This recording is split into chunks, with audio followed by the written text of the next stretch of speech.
Hello and welcome to this evening's edition of E-Prime. I am Daedrian. It was a night of outlandish costumes and crafty social messages for the world.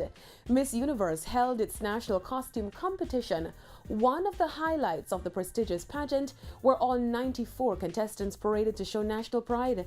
This year, the beauty queens dazzled viewers with widely elaborate and in some cases controversial outfits pushing political and social agendas.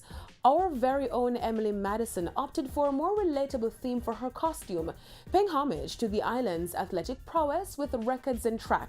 The headpiece, the costume's statement piece, featured the 5 Olympic rings, gold, silver, and bronze medals, and Usain Bolt's 2 Olympic track records. Now, Miss Singapore was the most controversial.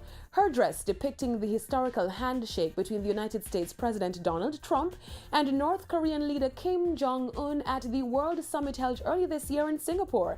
It further highlights the nation's role as a supporter of denuclearization. Miss Great Britain celebrated women's right to vote. She held a ballot box and a sign reading, "Let's finish what we started," to honor the 100th anniversary of women winning the right to vote in her country. Spain, who made history as the pageant's first transgender title holder, wore a bright white dress dotted with red flowers.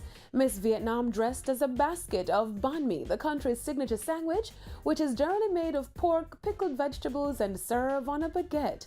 And Miss Nepal's 8-armed get-up with eye-catching pearls represented a goddess who gazes down at the world. The Miss Universe pageant's national costume showcase is one of the pre-pageant events leading up to Coronation Day. The 67th Miss Universe pageant will take place on Monday, December 17 in Thailand and will be broadcast live on RETV with delayed broadcast right here on TVJ.